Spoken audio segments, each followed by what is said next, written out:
Bom, pessoal, então, olá a todos. Eu vou começar aqui fazendo, a vista à prova da nossa disciplina de arquitetura, da primeira prova bimestral, e aí eu vou comentar aqui as questões, uma por uma, e isso a gente vai fazer na primeira parte aqui com as questões objetivas. Em seguida, quando passarmos ali para as questões discursivas, eu vou também passar a resposta delas, comentar cada uma dessas respostas, e também falar um pouco para vocês sobre a questão número 2, e a questão número 1 ali que gerou algumas dúvidas. Então, vocês vão acompanhar ali, eu vou estar resolvendo isso, mostrando os cálculos também. E em seguida, se alguém tiver algum questionamento, algum apontamento, pode estar fazendo aí para que eu possa estar sanando, ok? Bom, eu vou compartilhar aqui a minha tela com vocês. Então, nesse primeiro momento aqui, nós temos 3 tipos de prova. Eu vou comentar sobre uma das e mostrar as respostas das demais, tendo em vista que o número de questões, o número da questão em si está diferente, de uma prova para outra. As questões elas são as mesmas, o que altera em si são as ordens, ok? Bem, então, nossa primeira etapa aí é a questão 1. Então, o que fala, Qual que é o conteúdo aí da questão número 1? Então, a questão número 1, ela fala sobre o conceito de arquitetura de computadores e o conceito de organização de computadores. Então, ela diz assim, ela tem o seguinte enunciado: qual das seguintes alternativas melhor descreve a diferença entre arquitetura de computadores e organização de computadores? Tendo em vista que esses conceitos eles têm uma certa dificuldade ali no primeiro momento, pela proximidade com a qual esses conceitos eles estão relacionados,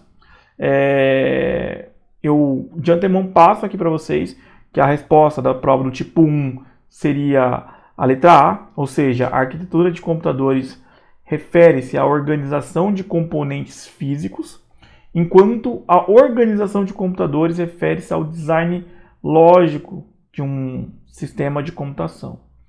Em outras palavras, assim, a gente está falando uma parte especificamente sobre hardware. Quando a gente fala sobre a parte de arquitetura de computadores, a gente fala ali sobre como que esses hardwares eles são conectados e formados ali. E a outra parte, uma parte mais de projeto, que seria a questão das organizações de computadores. Da organização de computadores. Então, assim, a arquitetura de computadores está relacionada especificamente à estrutura funcional física, incluindo como que um processador ele é construído, a parte de memória, dispositivos de entrada e saída, dispositivos de rede. Já a organização de computadores ela está relacionada como esses componentes eles estão organizados entre si para formar um sistema computacional completo, ok? Incluindo, por exemplo, a questão de recursos de hardware, software, gerenciamento de memória, algoritmos de gerenciamento de memória, a parte de protocolos. Dentro dessa disciplina de arquitetura de computadores, a gente estuda, especificamente alguns algoritmos e alguns protocolos. Mas é importante a gente saber a diferença entre a organização de computadores e a arquitetura de computadores, ok? Bom, na prova de tipo 2, essa questão era a número 2 e a alternativa correta era a E. E na prova de tipo 3, essa questão também era 2, porém a resposta seria B. Então, duas provas diferentes. Tipo 3, ali nós temos, tipo 2, perdão, nós temos a letra E e no tipo 3 nós temos a letra B, ok? Questão número 2, questão da prova do tipo 1. Sobre o termo sistemas embarcados, escolha a alternativa que define corretamente tal termo. Então, nós temos ali 5 alternativas e a correta nessa prova aí seria a letra A. Por quê? É o termo que refere-se ao uso de eletrônica e software para dentro de um determinado produto ao contrário do que é um computador, enfim, de propósito geral, né? E um exemplo que a gente utilizou em sala de aula seria, por exemplo, o software do micro-ondas, um software específico de aviônica, enfim, esses modelos de software, eles são específicos para sistemas embarcados, eles têm uma finalidade específica. Então, assim, aqui, né, dentro desse feedback aqui, eu até falo que sistemas embarcados são sistemas dedicados a uma tarefa específica ou incorporado a um tipo de dispositivo ou sistema maior, né? Então, essa alternativa A é a que melhor ilustra, ok? E aqui nós temos, dentro da prova do tipo 2, nós temos ali a letra A, era a questão número 1, seria a letra A, e da prova de tipo 3 seria a letra A, só que da questão número 4, ok? Então, também é a mesma alternativa. Bom, questão objetiva número 3. Considerando o cenário de internet das coisas, ou seja, IoT, a arquitetura de computadores assinale a alternativa correta, ou seja, fazendo um comparativo entre esses dois termos. Qual que é a melhor resposta que se encaixa aí para definir aí esse cenário entre a arquitetura e a IoT? Então, para essa resposta aqui, nós temos ali a letra D, um sistema de computador típico em sistemas de IoT, inclui dispositivos de sensores, módulos de comunicação, unidade de processamento e dispositivos de armazenamento. Enfim, novamente, essa questão de dispositivo de armazenamento, ele pode ou não ter esses dispositivos. Mas, em suma, né, o software ele precisa estar armazenado em algum lugar. Então, às vezes pode gerar aí um certo conflito aí de ideias. Essa definição aqui também eu estou usando lá do livro do William Stalin, e acho que ele ilustra bem isso lá, ok? IoT é um cenário de dispositivos e objetos do mundo real que estão conectados à internet, ou propriamente dita uma rede, né? E podem coletar e transmitir dados. E a arquitetura de computadores é importante na implementação de sistemas IoT, tendo em vista que ela provê os protocolos, ela provê a questão dos dispositivos de hardware para que esses componentes eles possam em si se comunicar, ok? Então, deixo aqui também essa questão do feedback aí para vocês lerem e entenderem aí um pouco mais sobre essa questão e sobre a IoT e também sobre a arquitetura de computadores. Na prova de tipo 2, essa resposta era a letra D da questão número 4. E na prova de tipo 3 era a letra B da questão número 1. Então, nós temos ali essas respostas aí para as provas do tipo 2 e tipo 3. Questão número 4 da prova de tipo 1. Considerando o modelo disponível para a contratação de serviços em nuvem, temos as seguintes possibilidades. Então, em sala de aula nós falamos sobre 3 tipos de nuvem, né? Uma nuvem se retratava ali sobre o serviço como sendo um software como serviço, um outro era uma plataforma e o outro era a parte de infraestrutura. Então nós falamos sobre esses 3 e até fizemos um comparativo lá na tabelinha do capítulo 1, no final do capítulo 1 ele fala sobre esses 3 tipos.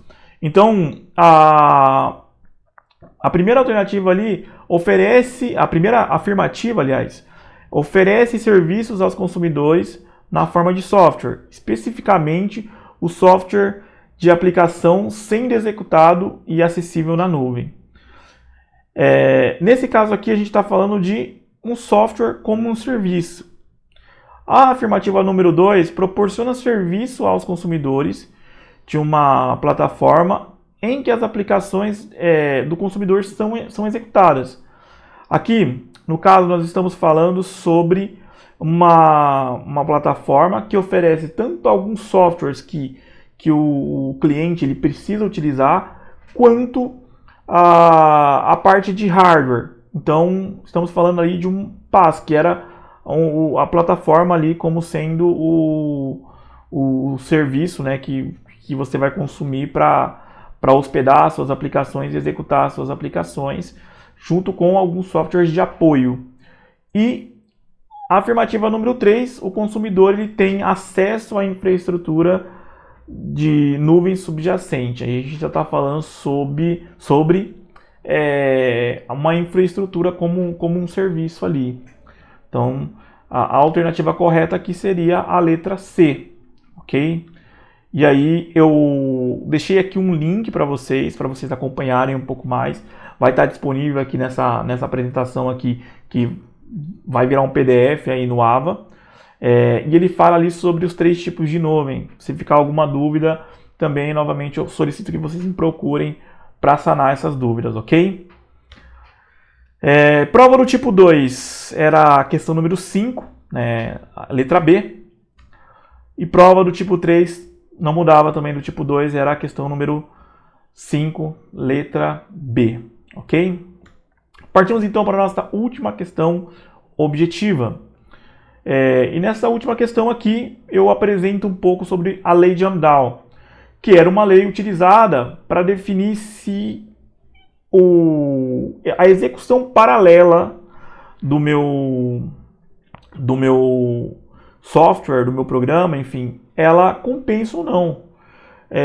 E aí eu preciso avaliar ali um fator chamado fator F, né, que é uma fração ali, para ver o quão paralelizável é o meu problema, ok? Então nesse caso ali eu coloco um gráfico e pergunto para você, olha, qual das alternativas aqui melhor representa a interpretação do F, ou seja, qual alternativa aqui que representa ali a essência, né, da lei de Amdahl? E para representar isso seria a letra B. Quanto maior for esse F, maior é o nível de paralelismo, né, de execução paralela ali que eu vou ter, e consequentemente, se eu aumentar o número de processadores, eu tenho um melhor desempenho do que essa execução sendo sequencial. Então é interessantíssimo ali essa lei, a gente também falou bastante sobre ela e, enfim, eu deixo aí também um feedback ali falando sobre a lei de Amdahl, ok? Bom, pessoal, da parte objetiva seriam essas questões. Bom, pessoal, então eu vou fazer aqui uma breve correção falando aqui sobre a questão número 1 da parte dissertativa, ok? Essa questão aqui, ela envolvia um pouco de cálculo e nós comentamos ali sobre esses cálculos durante as aulas, fizemos alguns exercícios, inclusive bem parecido com essa questão número 1 aqui, ok? Então, falando aí para vocês, eu tenho aqui uma questão que tem 2 máquinas executando ali um benchmark, e aí eu quero saber 3 medidas ali de cada uma dessas máquinas para que eu possa fazer um comparativo. Então, considere ali 2 máquinas diferentes, com 2 conjuntos de instruções diferentes, ambos executando ali sobre um clock ali de 250 MHz, e as medições que foram alcançadas ali por isso, está nessa tabelinha ali, mostrando, né, cada uma dessa execução em cima do tipo ali de instrução, ok? Então, para a máquina A, eu tenho ali um conjunto de instruções com um número de instruções ali em milhões por número em milhões, né? Então seria 8 vezes 10 a sexta ali, 4 vezes 10 a sexta e assim por diante. E quantos ciclos cada tipo de instrução ali levou, ok? Então, nesse caso ali, eu teria que encontrar os valores, o ideal seria montar uma tabelinha assim como eu disponibilizei aí para vocês, montando essa tabelinha ali, e em seguida comentar ali os resultados que foram obtidos, ok? Como nós tínhamos 2 provas, eu achei interessante ali dividir entre essas duas provas. Então, eu acabei colocando ali ah, uma. Eu acabei colocando ali, né, essa tabelinha ali por máquina e por CPI, MIPS e CPU. E aqui eu vou dar a resposta para vocês. Em seguida eu vou comentar ali como que funciona esse cálculo, ok? Então, é, eu vou disponibilizar aqui para vocês. Seria isso aqui, basicamente falando, seria, seria dessa forma aqui, ok? E aí eu tenho ali a, a letra B, que fala comente os resultados, né? Então nós podemos concluir que a máquina A ela é melhor que a máquina B. Por quê? Porque a máquina A ela tem um tempo de execução menor do que a máquina B, ou seja, é mais rápida. E aí, o MIPS é o que deixa a gente intrigado ali, né? Por que que o MIPS, ou seja, se a máquina B executa mais instruções que a máquina A, ou seja, por que que ela é mais rápida, né? Por que que a máquina A é mais rápida e não a máquina B? Então, nesse caso, a gente pode atribuir, por exemplo, alguns fatores, como memória cache, poderíamos atribuir sobre o conjunto de instruções que aquela arquitetura ela disponibiliza ali. Então, esses fatores poderiam explicar ali esse termo, ok? Pessoal, eu vou agora passar, né, para a nossa segunda parte ali, que seria falar ali um pouco sobre os cálculos que nós fizemos aqui para obter esses resultados, ok? Então, vamos acompanhar esses cálculos aqui agora. Bom, pessoal, então agora eu vou fazer os cálculos aqui. Eu estou compartilhando aqui com vocês algumas fórmulas. Então, nesse caso aqui, eu tenho a fórmula do CPI, caracterizada aqui por esse cara aqui. Eu tenho a fórmula do MIPS aqui e a fórmula relacionada ao cálculo de tempo CPU, ok? Seriam essas três fórmulas ali que a gente precisaria utilizar para resolver esse problema, ok? Bom, então a primeira coisa que a gente vai fazer aqui seria calcular a CPI média, ok? Para isso, né, eu vou demonstrar aqui explicando aquela mesma fórmula. Eu poderia, a primeira coisa que eu tenho que fazer seria pegar linha a linha aqui e fazer a multiplicação de todos esses termos aqui e posteriormente somando, né? Somando esses caras aqui para que eu possa obter tanto para a primeira máquina quanto para essa segunda máquina aqui, ok? Então eu faria isso para todos, né? Então só exemplificando aí, ok? Bom, seguindo aí, eu vou fazer essa conta aqui do lado. Então, para a máquina A, certo? Eu iria fazer 8 vezes o 1, em seguida 4 vezes o 3, depois 2 vezes o 4 e depois 4 vezes o 3. Tudo isso aqui eu iria somar, né, o resultado desse produto aqui. Então seria 8 vezes 1 seria 8, 4 vezes 3 seria 12, 2 vezes o 4 seria 8 e 4 vezes o 3 novamente seria 12. Somando tudo isso aqui, eu vou obter o valor de 40, ok? Então, aqui daria 40. Ou seja, eu acabei de fazer essa somatória aqui. Em seguida, eu preciso pegar esse resultado dessa somatória, né, conforme a gente observou aqui, nós acabamos de fazer essa primeira parte aqui, né, que seria isso aqui. Eu preciso dividir isso por esse carinha aqui, ó.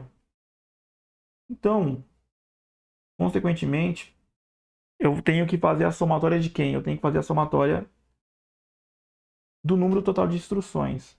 Então, 8 mais 4, 12. 12 mais 2, 14. 14 mais 4, 18. Ou seja, eu vou pegar esse valor que eu acabei de obter aqui, 40, e vou dividir aqui por 18. E o resultado disso aqui vai ser o cálculo da minha CPI média da máquina A. Ou seja, eu tenho aqui o valor de 2,22. Ok? Estou meio falhado aqui. Vou corrigir isso aqui. 2,22. Bom, teria que fazer isso aqui também para a máquina B. Então, fazendo aqui para a máquina B, seria 10 vezes o 1, 8 vezes o 2, 2 vezes o 4 e 4 vezes o 3. Sendo assim, 10 vezes 1 é 10, 8 vezes 2 é 8, desculpa, 8 vezes 2 é 16. 2 vezes 4 é 8 e 4 vezes 3 é 12. Somando tudo isso aqui, eu vou obter o valor de 46. Novamente, preciso fazer a somatória de quem? Do meu conjunto de instruções. Então, 10 mais 8, 18. 18 mais 2, 20. 20 mais 4, 24. Ou seja, aqui vai dar 46 sobre 24. Isso aqui vai ser igual a aproximadamente 1,91. Ou seja, eu acabei de encontrar aqui a CPI média para a máquina A e para a máquina B. E isso aqui vai ser independente do se é 250 ou 200 MHz ali de processador, porque eu não estou levando em consideração aqui a frequência. Portanto, eu poderia fazer aquela tabelinha onde eu tenho aqui a minha máquina A, aqui a minha máquina B, e aí eu colocar aqui cada um dos termos, né? Aqui, CPI, média, MIPS e CPU-T,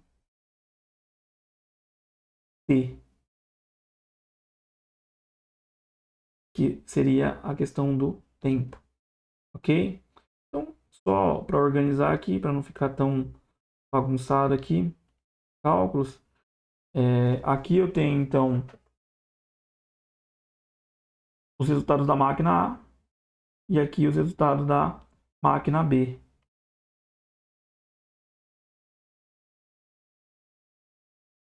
Só complementar aqui embaixo.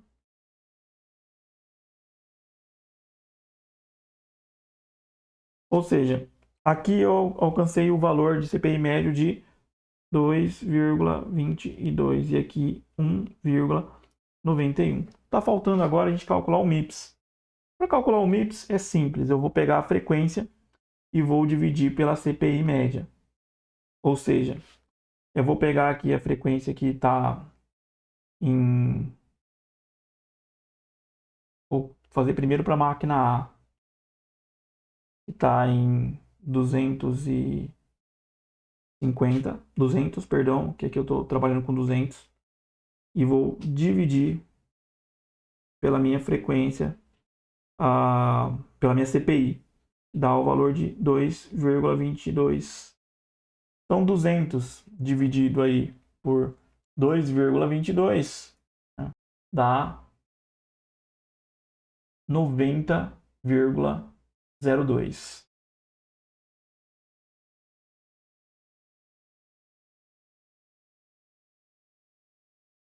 Bom, em seguida, eu vou fazer o MIPS para B.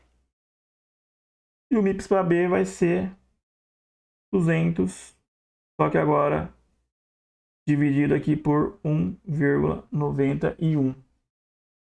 Ou seja, vou pegar o 200 e vou dividir por 1,91. Isso aqui vai gerar o valor de 104,71. E, por último, mas não menos importante, eu preciso o número de instruções multiplicados pela CPI média dividido pela frequência. Ou seja, para a CPU T da máquina A é igual a o número de instruções, que seria 18, multiplicado ali pela CPI, que seria 2,22, sobre a 200.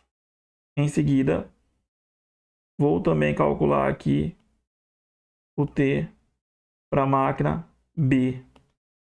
Seria 24 multiplicado por 1,91 dividido sobre 200, ok? Então, em ambos os casos ali, eu vou obter um valor referente ao tempo. Então, posso multiplicar aqui 24 por 1,91 e dividir esse valor aqui por 200, que vai dar um tempo de 0,22. E aqui eu tenho 18 multiplicado por 2,22 dividido por 200, ou seja, 0,19. Então, para a máquina A eu tenho um tempo de 0,19 e para a máquina B eu tenho um tempo de 0,22. Ou seja, essa aqui seria a nossa tabelinha final. Ok? Isso aqui vai funcionar tanto para a máquina A quanto para a máquina B, né? Essas fórmulas. Só que vai funcionar para o tipo 1, para o tipo 2 e para o tipo 3. A diferença é que a frequência do processador é diferente. Então, ou seja, vai alterar o MIPS e vai alterar o valor do, do tempo, ok? São máquinas com processadores diferentes. Sendo assim, então, encerramos aqui a nossa questão número 1, falando aí somente sobre os cálculos agora, e vamos partir então para a nossa questão número 2, ok? Bom, seguindo então com a questão número 2, eu vou falar um pouco para vocês sobre alguns conceitos, né? Esses conceitos, eles foram estudados também ao longo do capítulo 2, e essa questão ela trata sobre alguns desses conceitos. Então, partindo aí da primeira pergunta, ele fala aqui sobre, na letra A, ele fala sobre técnicas usadas nos processadores atuais para aumentar a velocidade. Então, eu coloquei algumas e listei algumas aqui, como pipeline, execução superescalar, predição de desvio, memória cache. Essas são algumas, né, das técnicas que são utilizadas ali para que você possa ter um ganho de performance com relação a processadores. Na letra B, ela tem também uma relação ali entre a questão 1 e a questão 2, entre a alternativa A e a alternativa B, porque ela fala sobre o conceito de balanço de desempenho, e o balanço de desempenho ele indica uma escolha cuidadosa dos componentes e técnicas que eu vou utilizar para garantir ali uma melhor combinação desses componentes, né? E aí gerar então tanto via software quanto hardware um ganho de performance. A letra C, ela fala sobre a diferença entre multicore, mix e GPU. Então, ficou um texto formal ali, bem sucinto também, falando sobre os sistemas multicore. Eles são projetados ali para aumentar o desempenho geral do sistema. Já os mix, eles são para computação de alto desempenho dentro da computação paralela. E GPU é o uso de processadores gráficos em paralelo para garantir que aplicações de contexto geral sejam executados sobre processadores gráficos. Então, Por isso o termo GP, GPU. A D, caracterize a lei de Amdahl brevemente. Então, é utilizada para você avaliar se compensa ou não eu tornar um programa paralelo. E aí tem aquela questão do F. Essa questão foi também abordada em uma das alternativas, em uma das questões objetivas. Então, por isso que eu disse, até brinquei na hora ali que tinha um easter egg aí sobre essa primeira questão, sobre essa questão aí sobre Amdahl. Liste e defina 3 métodos para se calcular o valor médio de um conjunto de dados. Então, eu tenho média aritmética, eu tenho média harmônica e média geométrica.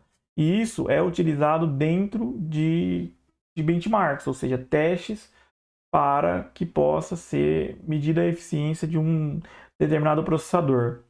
E isso acaba corroborando ali com a letra F, que fala explique o conceito de benchmark. Então, benchmarks são programas, né, ou aplicações que testam e avaliam o desempenho de um processador sobre componentes e aplicações específicas aí, como é o caso do SPEC 2006, que eu havia explicado lá da SPEC. Então é um dos mais famosos ali. Ok? Bom, na questão número 3, nós falamos aí um pouco sobre alguns conceitos, algumas afirmações dentro ali do capítulo 3. Então, eu dei algumas afirmações que poderiam ser verdadeiras ou falsas e eu pedi para você elencar ali quais afirmações eram verdadeiras e quais eram falsas. E tinha uma outra questão ali que seria você multiplicar o valor que encontra-se aí do lado da afirmativa, ali, por exemplo, na questão número 2, multiplicar por 10 e somar todas as que fossem verdadeiras. A gente vai fazer aqui também essa correção agora, ok? Então, a primeira questão, ano após ano, né? A primeira afirmativa, ano após ano, o custo dos sistemas informáticos continua a aumentar. Isso aqui é uma afirmação que é falsa, né? Normalmente, o custo, ele lá, desde a década de 70 para cá, tem baixado. E o computador tem ficado cada vez mais acessível. Os processadores são tão baratos que agora temos microprocessadores que jogamos fora. Isso aqui também é uma verdade, né? Tendo em vista que quando compra-se um teste de gravidez, às vezes ele dá a quantidade de semanas e ele tem ali um processador e um display que mostram algumas informações e, consequentemente, né, é descartável após o uso.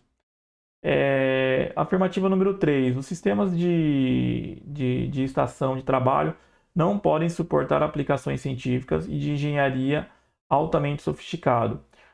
O IAS, e essa afirmação ali, na verdade, ela é falsa, né? Eles podem sim, tanto é que você utiliza, por exemplo, AutoCAD ou outros programas que acabam sendo específicos de engenharia ou, enfim, de aplicações científicas em computadores pessoais.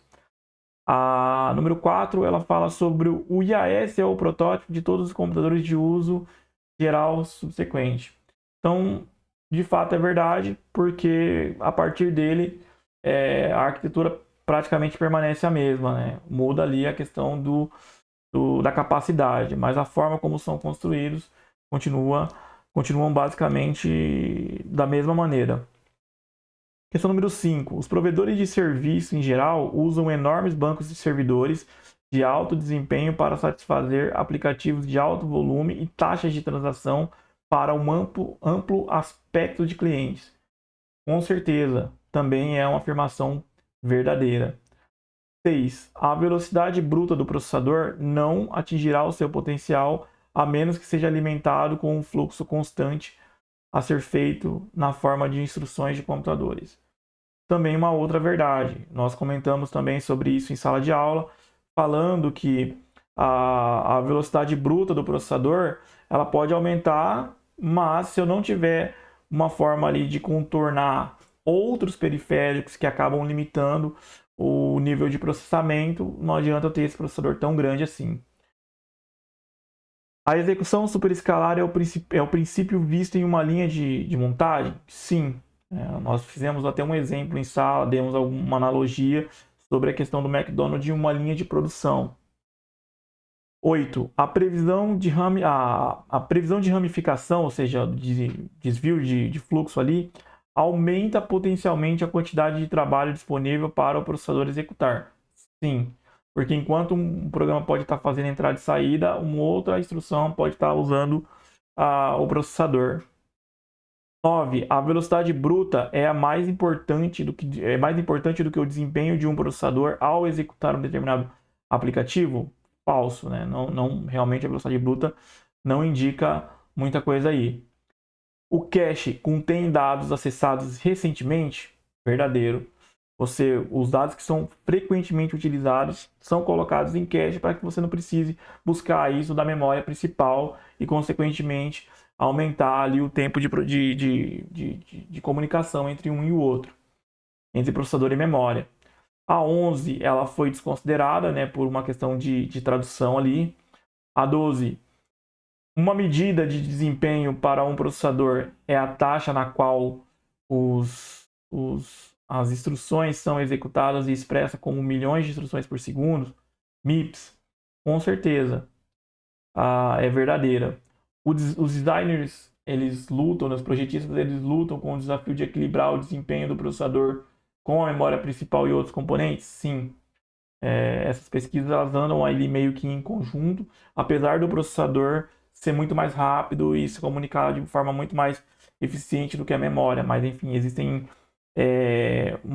pesquisas para você contornar isso e que gerar essa questão do balanço ali entre o desempenho. 14.